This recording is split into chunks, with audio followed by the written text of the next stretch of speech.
Hello YouTube, this is Owen Soldier 86 coming back to you with a tutorial on how to make levels in Super Smash Bros. This is part 12 of the series. We're working on Mystic Cave, and I wanted to show you a little bit of progress that we've made so far with grabbing textures and explain a little bit about how we came about those. So I want to talk about this texture right here. This is going to be the floor to this texture. Remember, we see this from the side.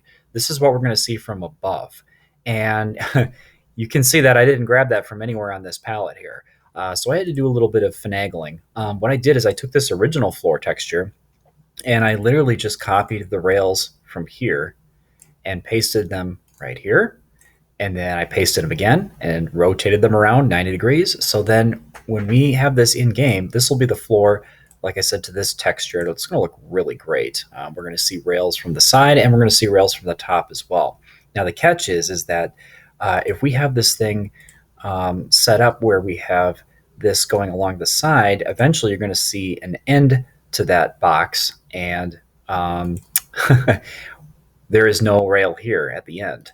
So what we needed to do was come up with a texture that will come to the end when we see it from the side, and this is going to be that texture right here.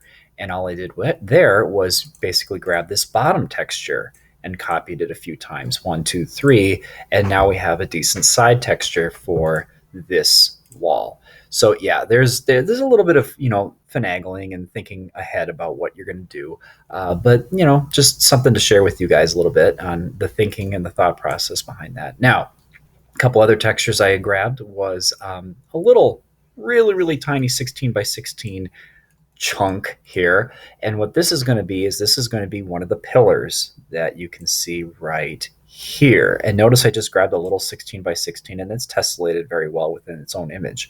That won't be a problem. I did not grab this, and the reason why, again, is because of that alpha. We can finagle it a little bit. We can throw in some little darker pixels to kind of make it look actually, let's try that. Why not? Let's see if we can come up with something that might work well for an end. So 16 by 16, we're going to copy, we're going to find a new one, and we're going to paste. And I did do a little bit of this kind of work with the original Sonic 1 mod, and I had some success and then I had some not success. So for instance, if I think, well, all right, let's just take whatever this burnt orange color is and fill in the background, and then that's what it'll look like at the top. Does it look good? Well, not exactly. It's gonna be a little bit funky looking at in game. We might as well go ahead and save it. I mean, we did the work, so let's go ahead and save that as, say, poll 2. So we'll have a little bit of a tip to that poll, make it a little bit different. And we can try it out and see if that works okay. A lot of this is going to be trial and error, and it's better to have it than not have it and then want it and come back later to try to grab it. Now, I have about a minute left on this video, and there's something we really need to talk about, which is foliage. And it is really hard to get foliage. It's hard, I'm sure, for the old 16-bit artists to make foliage that will tessellate with itself.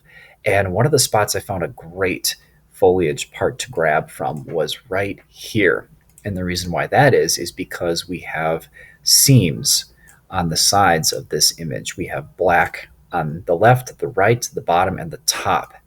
And granted, this thing is way off of our proportions. We're 31 by 94, but we can size that 94 down to 64. So I'm going to copy this and I'm going to make a new texture, 64 by 64.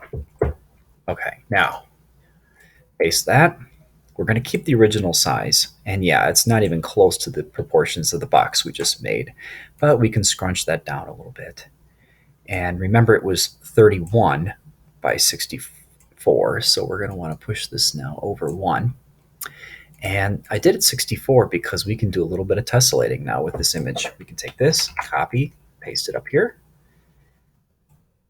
Take this, copy and paste it down here. And whoops, and voila, we have ourselves some foliage that will tessellate very nicely when we throw it in the game. All right, we'll come back and we'll finish up our texturing.